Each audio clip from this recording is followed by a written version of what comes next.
All right, welcome back to another episode of Travel Ball Talk. I'm your host, Rich Prado, owner of Play in School. Today we're heading out to Iowa to hang out with Evan Romanchuk. He's at the helm of the Iowa Sticks. Evan, welcome to the show, man. How you doing? Doing pretty well, Rich.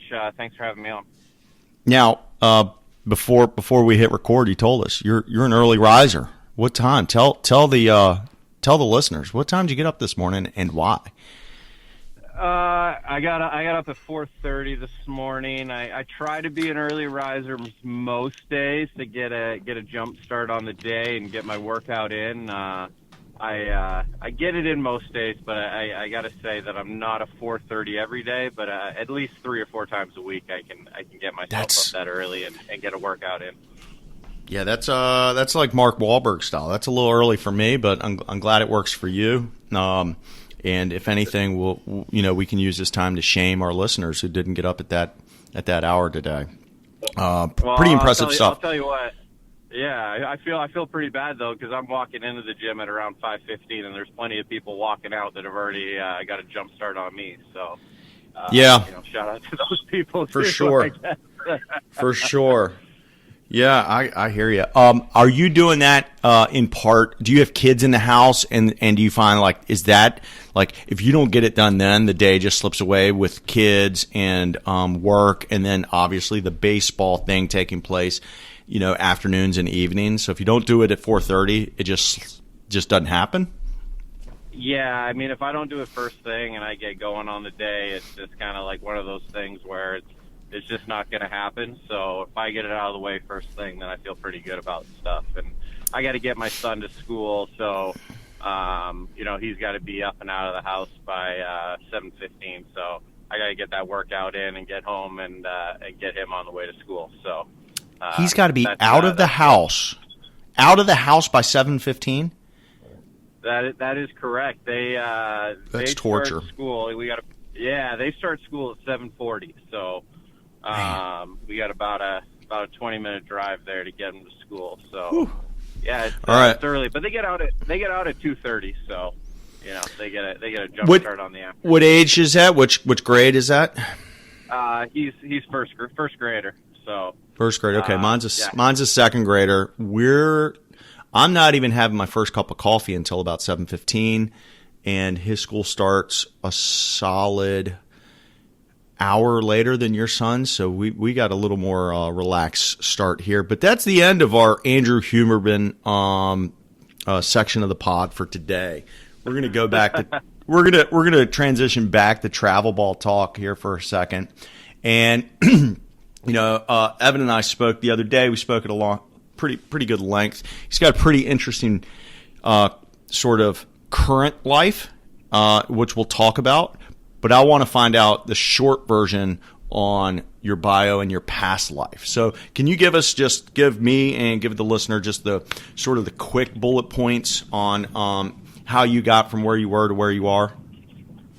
Yeah, so grew up in Vancouver, Canada, and just like every Canadian, grew up a hockey player, and baseball was kind of something that we did in the off season. And my dad had a great passion for baseball, and so, of course, he wanted me to play, and so I got into that, and it was my off-season sport. Played all the way through high school, played a little bit of junior hockey, so it's kind of really focused on taking hockey to the next level. And around my junior year of high school, kind of playing some travel ball myself up in Canada in the PBL League, and played some tournaments down in the U.S. and started getting some letters and some phone calls from some U.S. colleges. And it's kind of like, maybe baseball is the path that I want to, take, since it's looking like I can get an education out of baseball. So kind of the naive person that I was like, okay, well, I'm going to play baseball, and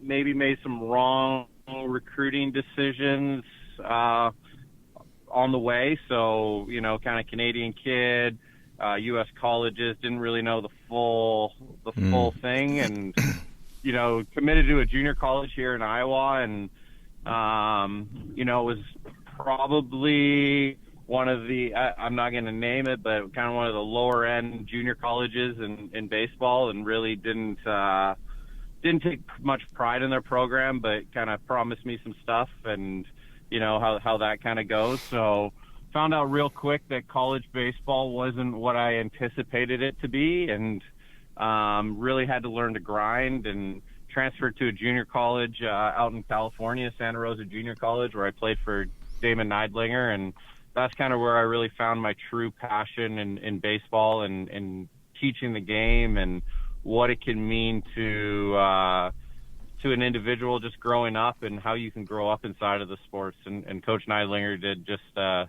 amazing job of teaching discipline and when to have fun, and it was just a great atmosphere at Santa Rosa Junior College. So went out there and was part of a team that won the California Junior College Championship, and really kind of played behind some really good players. And from there I transferred to Arkansas Tech and played there, and kind of found that Arkansas was probably not the place of the country for me.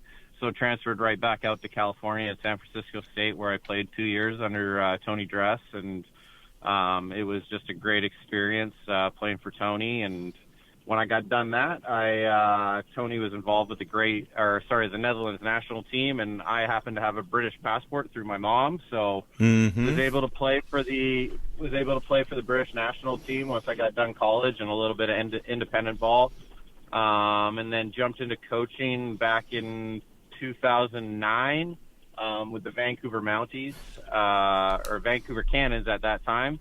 And that was my first kind of jump into coaching. Loved it. Was with Dave Empey, who was actually my high school coach, and kind of, really kind of got me into the coaching passion and helping players. And, baseball was everything that I always knew ever since I graduated high school. And it was just kind of one of those things where it just kind of continued into a career to where I did that. And at that time, my fiance was living back in Iowa, and so moved to Iowa and met Mike Mahoney, who was the owner of the Iowa Sticks, through a player that I played with in high school, Scott Weberg, who also grew up in Canada and ended up in Iowa playing college baseball, and is now the strength conditioning coach for the Blue Jays. And he kind of introduced me to Mike, and the rest was history. I told him that I wanted to, coach high school baseball, travel ball, and Mike had the Iowa Sticks youth program with Pat Yasinich that they started, and he's like, okay, we can try to do a high school thing. And 2011, we started the high school Iowa Sticks, and that was part of the Sportsplex West family with Mike and Pat, and kind of took off, and been doing that kind of ever since. And Sportsplex West has really grown along the way, and our Sportsman Solutions business spawned out of the Iowa Sticks. So right place, right time. Meeting Scott and having him introduce me to Mike and Pat, and the rest is kind of history. We grew that program really quickly, and kind of took teams all over the country with Perfect Game and PBR. And at that time too, we kind of started the PBR tournaments here in Iowa. Was the first state to start PBR tournaments, and we kind of did that out of necessity because there wasn't a lot of travel baseball going on in the Midwest at that time. So Rob Allison, the PBR director here in Iowa, we got together with him and started PBR tournaments, and that kind of took on a life of its own. Obviously, PBR took that to a national level and did some great stuff with it. So, that's kind of my story in a nutshell. That's cool. We're gonna come back to some of these current things, especially Sportsman Solutions, the Sportsplex, obviously, all things revolving around the Sticks as well. But I want to go back and kind of peel back the onion a little bit on a couple of the topics. First thing being Canada. I had a sneaking suspicion, but I wasn't going to bring it up. Man, there's something about the Canadian baseball community, isn't there? Like, it's so much harder north of the border to get to even and I have so much respect for I've got a lot of friends who are running travel ball organizations, the Blue Jays and the Fieldhouse Pirates and Team Ontario, and there's a whole bunch of more really strong organizations, and I'm just like blown away. Like obviously on the hockey side, you were competing with everybody. On the baseball side, at that time when you were coming through, what was the competition like for you?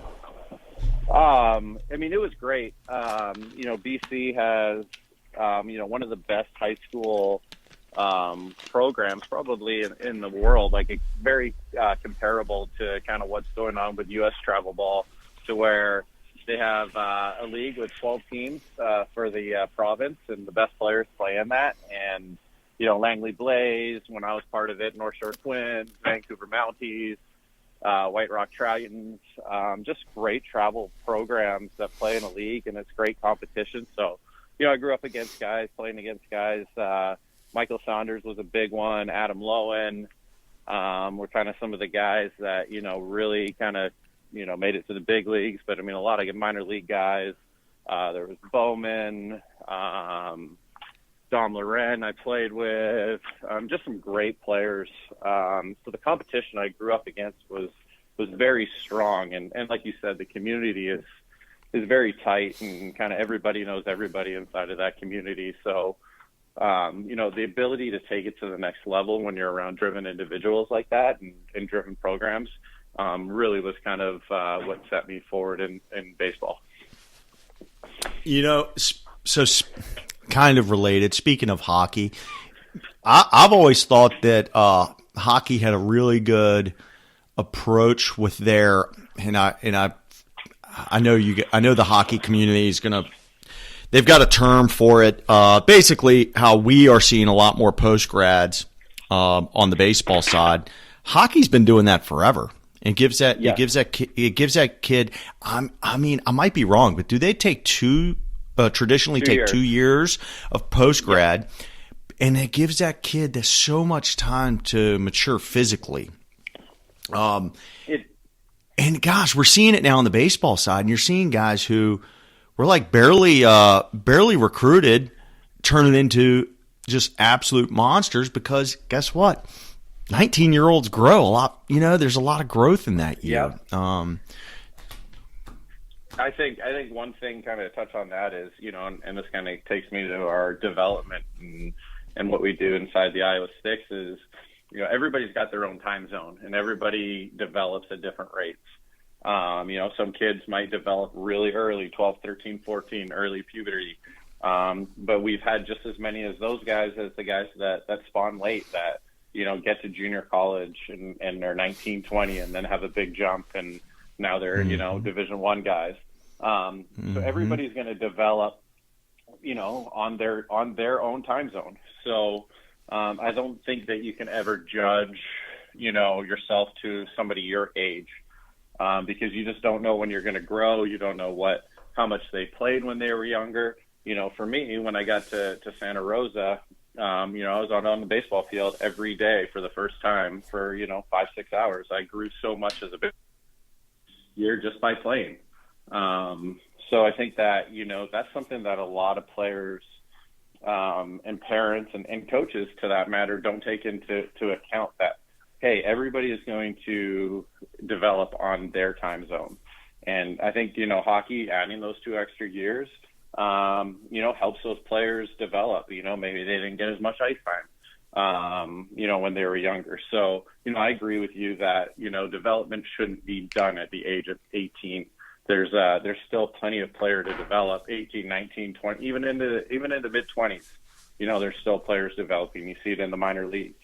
So, that's one thing that I think parents, players, look at yourself and your time zone and make your own individual plan. It will certainly be interesting to compare the average age of the college baseball player from 2015 and compare that to the average age in 2025.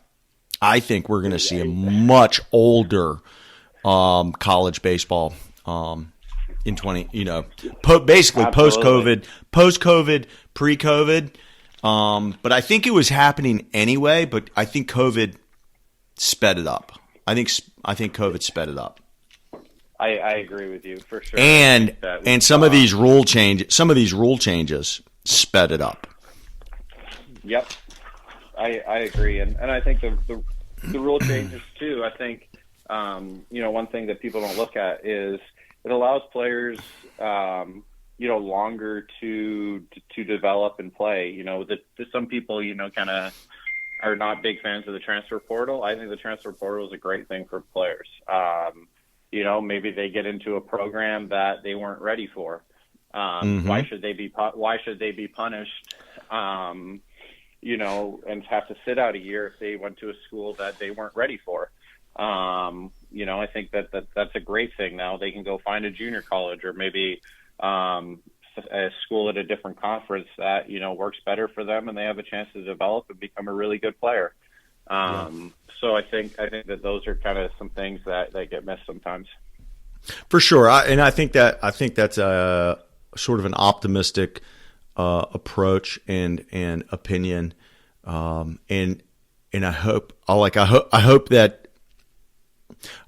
the transfer portal sort of comes to some equilibrium, and then we can all say, oh yeah, it's more good than bad, because right now I'm just like I'm a little bit more negative than you are on it. But like the potential is there for tons of positivity. It's just like right. I think it's just we're not in a state of equilibrium, and it feels like a whole lot of kids who are jumping in never play baseball again. Right. And right. Maybe their career was done anyway. So, but that's neither here nor there. I actually don't want to focus on that too much. I actually wanted to change the topic. You're at least our second guest that was involved with the Great Britain national team. Our other guest was Chris Bursett. He was involved. I looked it up before we started the call. We played together in 2009, and I just actually nice. I ran into Chris for the first time in probably since then at the ACBA this year.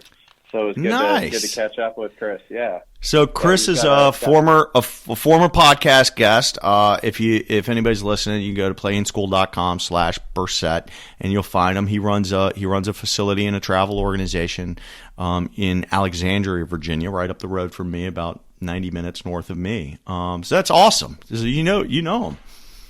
Yeah. Yep. We 2009 Great Britain national team World Cup team. So me and Chris played together. Yeah, it was a good time. Now I believe, if memory serves me, I think he also, I think it was through his mom's side, which is what you said. So you grew up in Canada. Is your mother first generation Canadian? Yeah. Yep. She was born and raised in Britain and came to Canada when I believe she was like 22 for her master's at University of British Columbia. That's pretty cool. That's pretty cool. Yeah. It's like, I mean, whether it's Canada, U.S., Great Britain, you get to put the flag on. It's got to be a pretty cool feeling.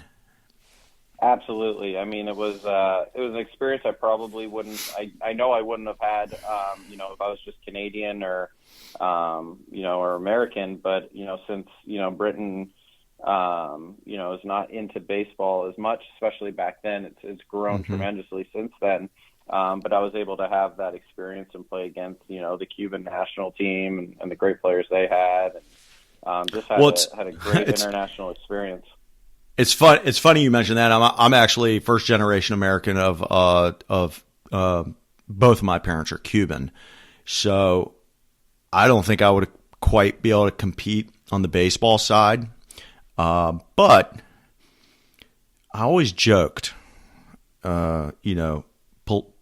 politics being a little different, there would be a neat opportunity for me to go represent their whitewater kayaking team, which they don't have. I would be the guy. There you are. Right. You got to find that niche. Exactly. You got You got to find that niche. Like the Jamaican right? bobsled team, right? Exactly right. But we can always hope for change on the political landscape in Cuba. It's not happening today. If end of March 2024, and if you listen to this in the future and go Google, they're not doing so great down there in Cuba right now. But yes, that would be awesome to find a back door through a way where, like you said, like, man, jumping in on the national team here in the U.S. is a kind of a tall order. But jumping in on the national team in Great Britain, a little more doable. Pretty cool. Yep. All right, we're going to change the topic, but before we do, we're going to talk about the sticks. And I have to admit, a little bit of self-deprecation here. I'm an East Coast guy. I'd like to pride myself in knowing a lot about travel baseball. Run this little podcast. I've hosted literally a couple hundred travel ball guys. But has been this major confusion in my head for years now about the sticks. I hear the word sticks, and I think the sticks cover basically everything west of the Mississippi. They're probably the biggest organization in the country, right? Wrong, my friend. There's actually multiple sticks, and it's confusing as heck. So today we're talking about the Iowa sticks. Not to be confused with the Arkansas sticks. If you want to learn about them, we had Chase Brewster on the pod not terribly long ago. You can go find that episode. Not to be confused with the sticks out of Texas, spelled completely different. Now, I got to ask you, as an East Coast guy, can we maybe bring all parties together through mediation and a little bit of negotiation, and maybe even some maybe like an arm wrestling competition? I think we need to put the competing sticks aside. Maybe everybody changes names, because the sticks brand is confusing me.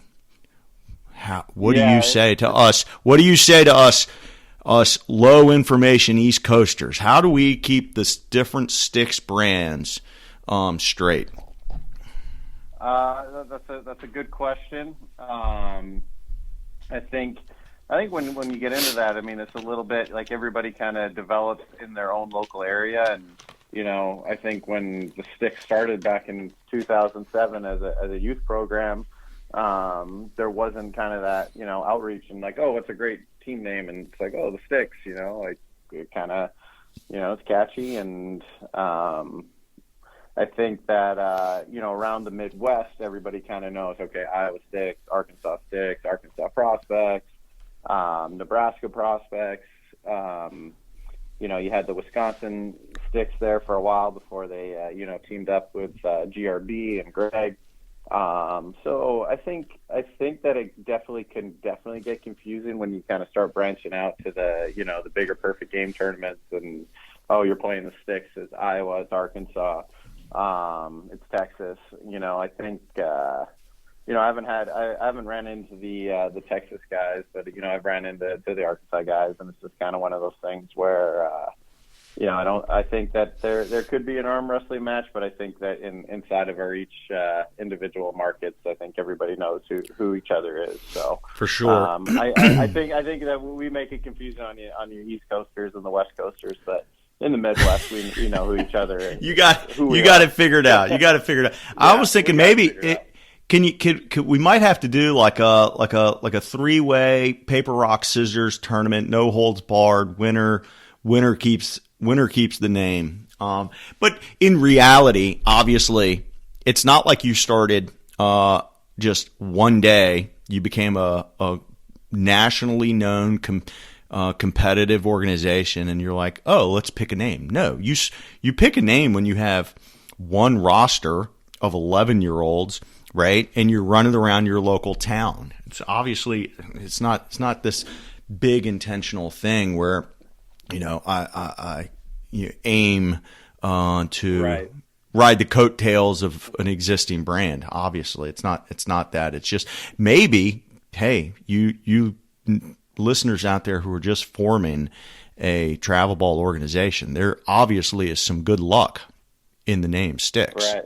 You know, name your Absolutely. team the Sticks, and you too will be a nationally known organization. Because We always laugh. We always laugh that we should have called ourselves the Arms because of all the arms that we've had come out of our organization over the years. We've had a lot more arms than sticks. So we've always laughed at that, and maybe a name change to the Arms one day. Yeah, or I dig it. maybe if you're listening, you can use my idea and become the first team with the name Arms. Yeah.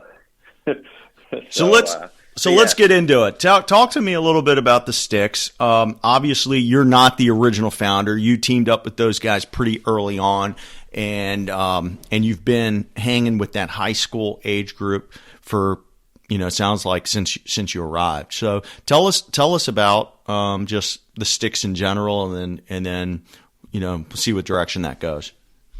Yeah. So like I said, Pat Yasinich, Mike Mahoney started Sportsplex West, and which was a building here in Waukee, and it was a multi-use sports building with soccer, some batting cages, basketball court, rock climbing, and the building when it started, it was just kind of being used for birthday parties, and that didn't do too well. So Mike and Pat saw an opportunity after about 6 months it opened to come in and get ownership of the building and try to do youth sports and run leagues and run some organizations. And Pat had his son Jake Yasinich at that time, and of course they started the Iowa Sticks with Jake's age group, and Jake went on to have a nice little career at University of Iowa and got drafted by the Angels, I think somewhere inside the top 10 rounds, and went on to coach at Iowa, and he also coached at Xavier. So he was the original Stick, I guess, Pat's son, and just kind of morphed into multiple teams because there's a facility and good coaching, and Pat had been a college coach himself at Grandview University, and Mike, who's his brother-in-law, was playing with the Chicago Cubs at the time and the St. Louis Cardinals, and obviously having some big league experience, Mike brought a lot of attention to the program, and so that grew really quickly for them. When I came around in 2011, I think they had 2 teams at every age group from age 7 to 14. And now we were just kind of looking at, hey, well, what's next? And obviously now those players were kind of graduating out of the Sticks program, and there wasn't really an option in the state of Iowa to play beyond that except for at your high school. So we started the high school program and started going to some of the local tournaments, and it spawned really quickly with our freshman team. So 14-year-olds become 15-year-olds. The freshman team did really well, and by the second year, I think we had 2 teams at every age group. So we had 2 freshman teams, 2 sophomore teams, 2 junior teams, and 2 senior teams. So they exploded really, really quickly. Here in Iowa, I know that we haven't talked about it yet, but a big kind of thing that's different than the rest of the country is they play the high school baseball season here during the summer. So we became a fall dominant program at the high school level. Love that. We are going to talk about that. Now, are you guys still just 2 teams at each level? No. Or did you expand since then? So we've expanded since then.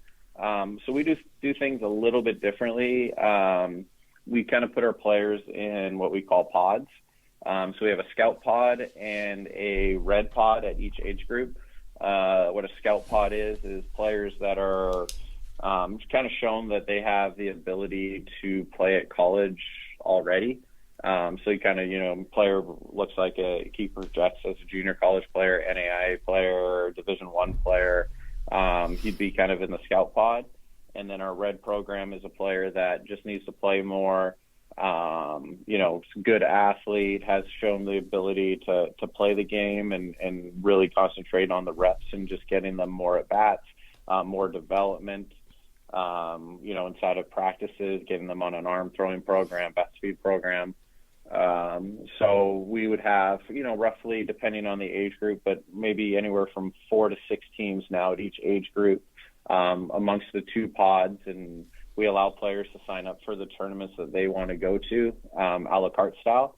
So our rosters look a little bit, So our rosters look a little different from weekend to weekend. Obviously, there's a core base of players, but we allow our players, during the fall, the football season going on. We encourage multiple sport athletes. So if players need to play football, they can sign up for their tournaments individually. So it's just a little bit different style because of, us being in Iowa and the time of year that we have to play and not being on the summer circuit. There's a lot there. Let's talk about the pods.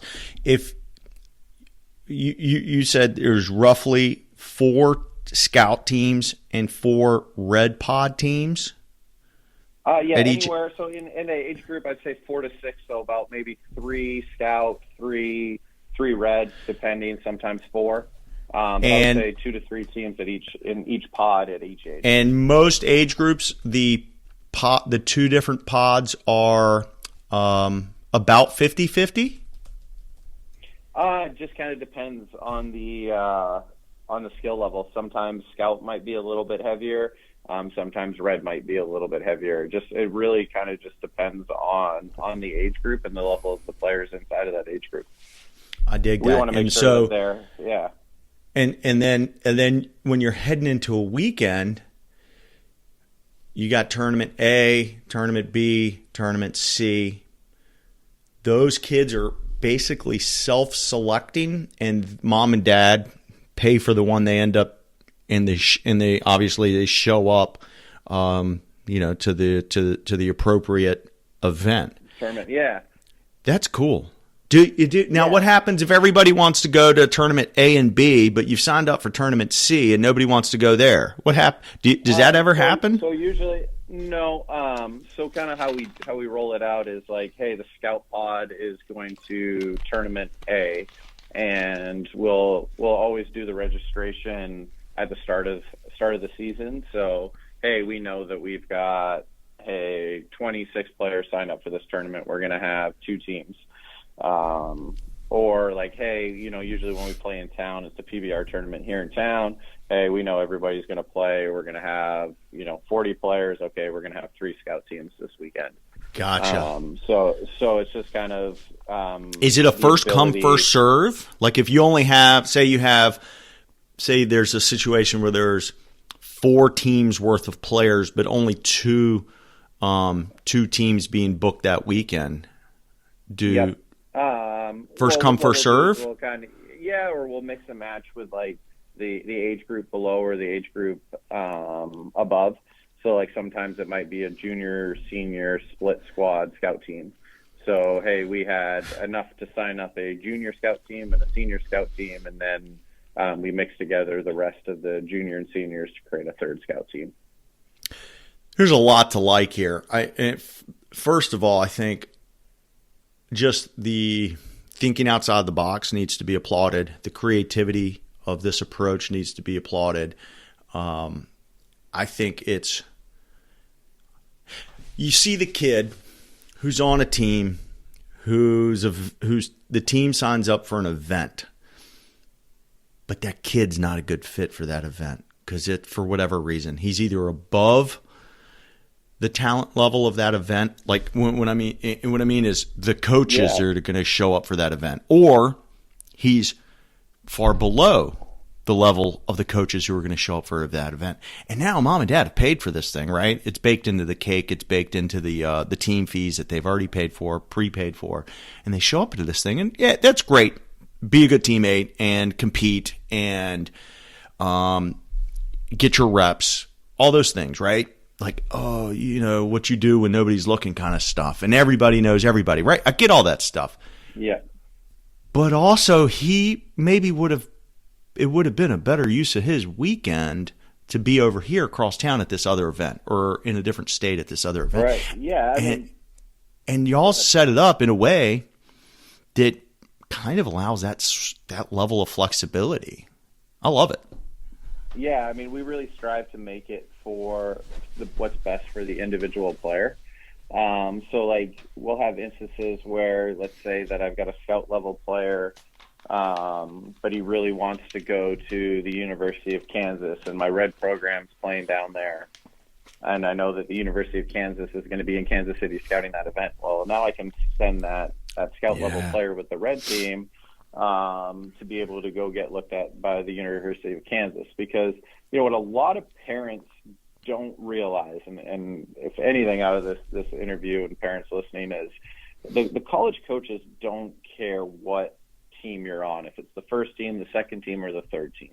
They care how you play the game and how you carry yourself and how you are a good teammate. If you can go out there and you can produce, and hey, maybe you're on the second team this weekend, but you're playing building champions first team down in Kansas City. Well, the college coach is going to look. He doesn't know that you're the first or second team, and he's going to look at, okay, well, you hit the kid hitting 90 and you had 2 hits off of him, and you made a great play in the outfield. Well, now that's what makes you attractive to that college, right? It's not, oh, he's a first teamer, he's a second teamer. It's how you play the game. Right. And or if the final score was 8-1, because it doesn't matter at the end of the day. It doesn't. It's being able to create situations and for players to get what they need. Sometimes it's like, hey, you're a pitcher and you're not getting a lot of innings on the first team.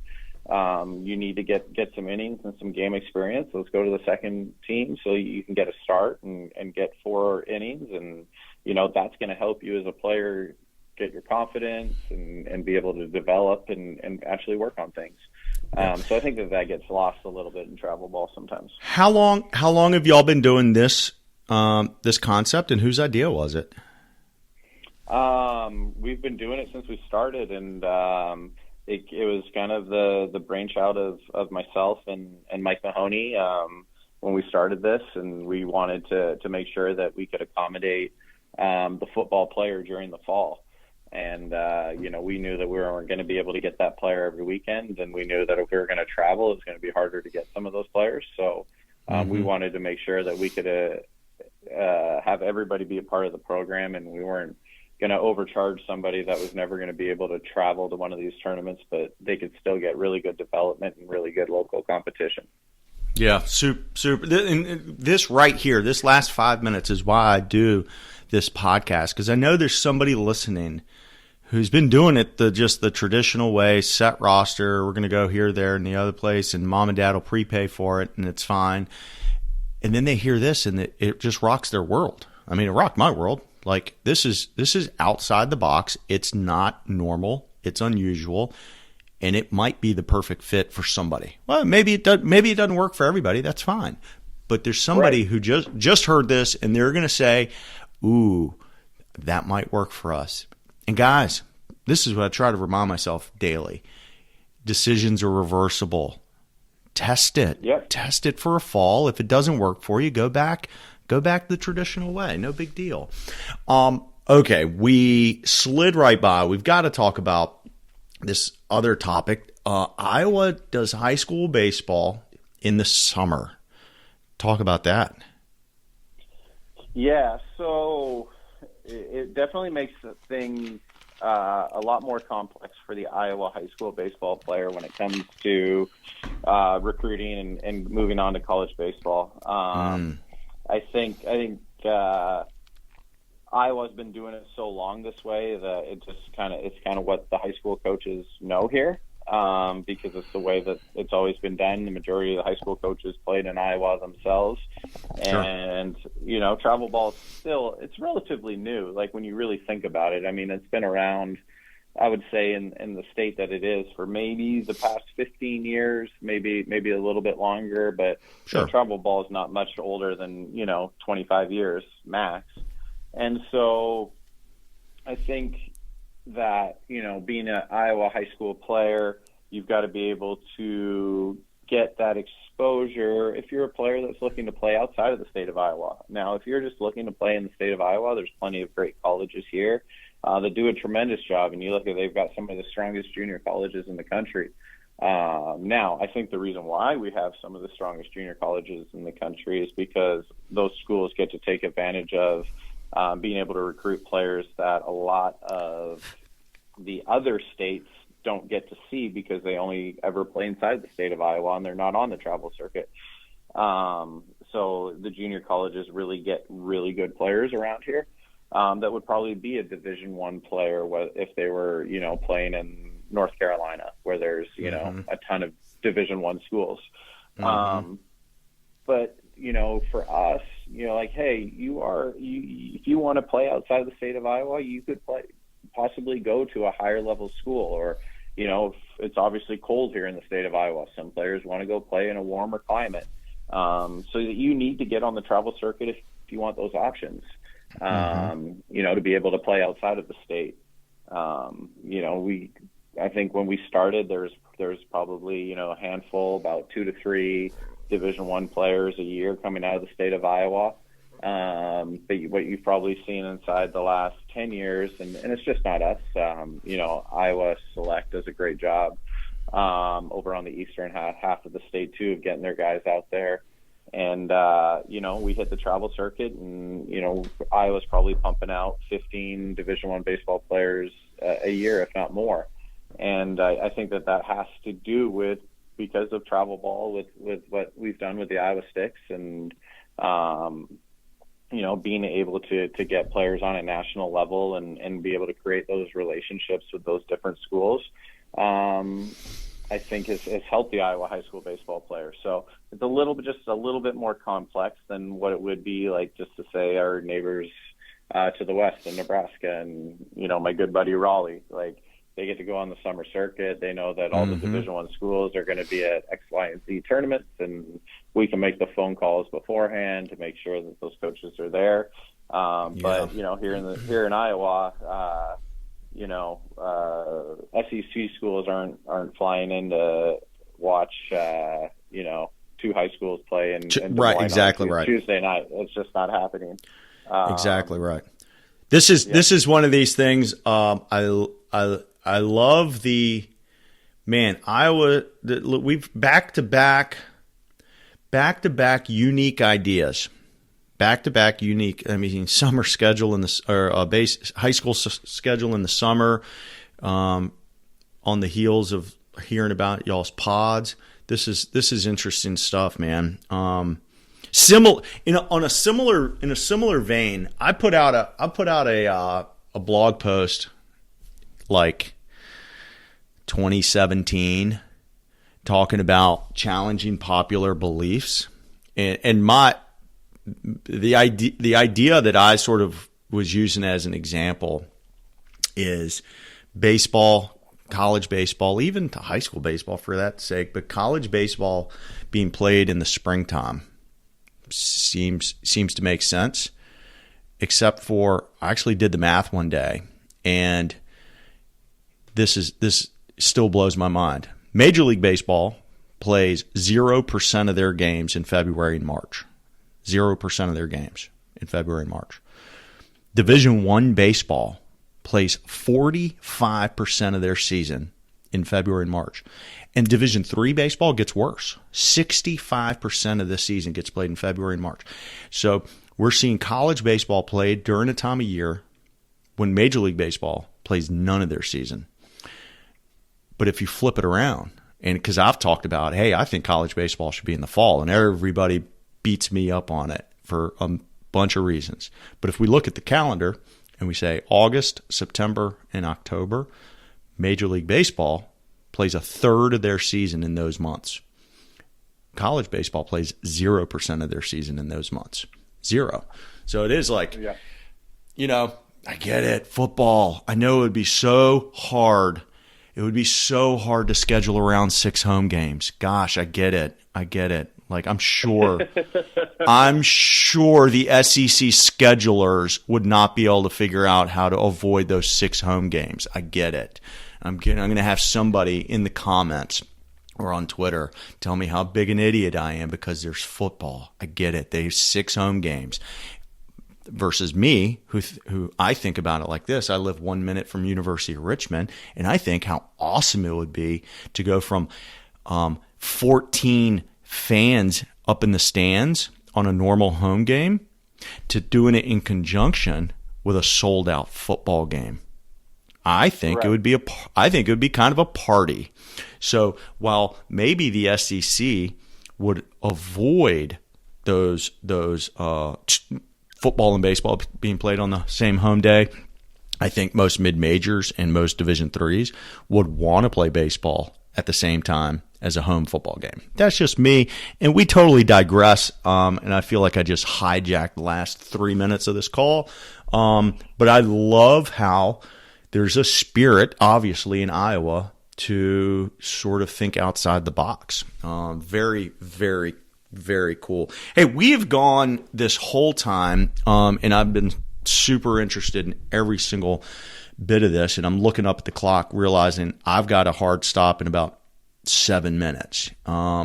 So we may have to agree to come back and do round 2 on this.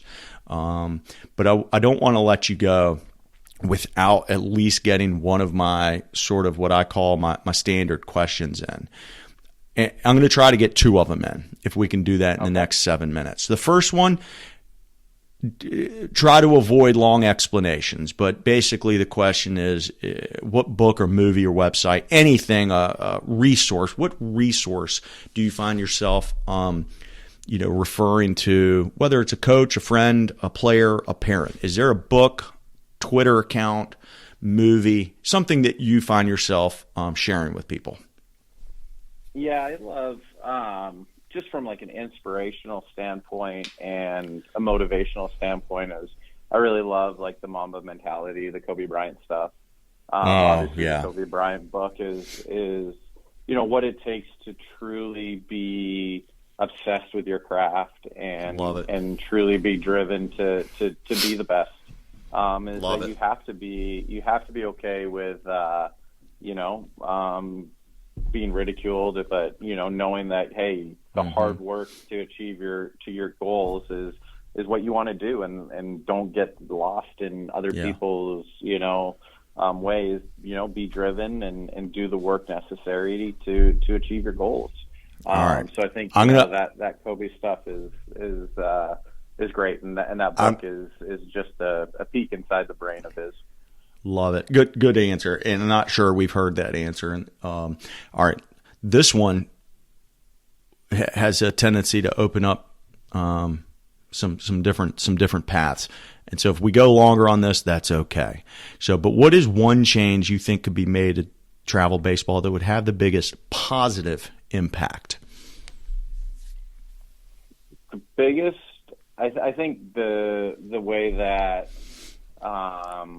having to play tournaments every single weekend, I think that there should be a little bit more of a league format and the ability to play games during the week, because you play games during the week in high school, you play games during the week in college, and you definitely play games during the week in pro ball. So just a way to like kind of space out the schedule and not try to cram 5-6 games into a weekend. Maybe set matchups like, hey, we're going to go play three 9-inning games this weekend, and we can space out our pitching appropriately for it. Yeah. I think that would be the biggest change that I would look at inside of travel baseball. So sometimes guests come on and they answer the question with something that is a tremendous idea, but really outside of their control. And then sometimes guests come on here and they give a tremendous answer, and it's something that might be more in their control. This feels like one of those. And so that gives me the opportunity to challenge you to say, go do it. I think that's an awesome answer. And I think it's totally within your control. Now, here's an obvious, just pops in my head. You might have to deal with parents. Parents sometimes think that, hey, we got to go to this. And so you're going to have to push back on that and say, no, like we don't have to. Like we're going to do it this way. unless you have complete revolt and everybody jumps ship and there's a mutiny. But I don't see that happening. I love your answer. We got an example right here in Northern Virginia, not here where I live, but north of me. The NVTBL has set up a league, and it's essentially what you just described. They play weekday games, but then everybody goes off and does their own thing on the weekend. What you described was that, and then also a very controlled weekend, which is what I like. I like that. A very controlled environment where you know what you're going to get. Oh, gosh, one thing I hate is when the same guys who are really pushing on pitch smart and arm care are also setting up tournaments where you got to play 5 games in the last 48 hours to win the championship, and you're going, well, that was game, that was games 10 through 14, and we only brought 10 pitchers, and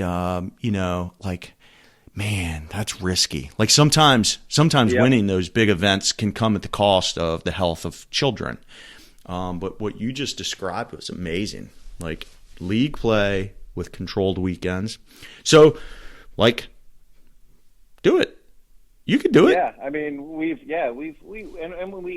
to a certain extent. Like, when we have the PBR tournaments here that we help, that we attend and help with. That hey, it's a set schedule. Hey, we're going to play 3 games this weekend, and it's going to be a 1 o'clock, 3 o'clock, and 10 o'clock game time the next day. And you can set your pitching out, and you don't have to worry about having extra pitching, to go win a championship. And we inter-squad during the week, and, we try to the best that we can. But like you said, going to some of these tournaments, the players and the families, and quite frankly, we need to go because of the exposure. That's where the college coaches are. So it's just, we try to find a good balance and make sure that we attend the heavy hitter tournaments that are competition, and we staff them appropriately. But hey, when we're going to play in town and when we have a little bit more of control of what we can do, that, hey, we're going to do things a little bit differently for what we think's best for the player. And let's just be honest, the Des Moines metro population density is not the same as the Northern Virginia, DC, Maryland, Virginia population density. You're literally like 1/10 of the size. And so the idea that it's easy for them to set up a midweek league where there are going to be enough players and enough competition, enough bodies, period. Like, it's just a different thing. It could be, it's easy to talk and easy to make the ideas, but sometimes a little harder in real life. But I think it's a worthwhile, if you could come up with a handful of other teams so that it's not the same old inner squad between the same 2 sticks teams. Yep. You could do let's do Tuesday, Wednesday, Thursday league play, and then everybody goes off on their own on the weekends to do what they do.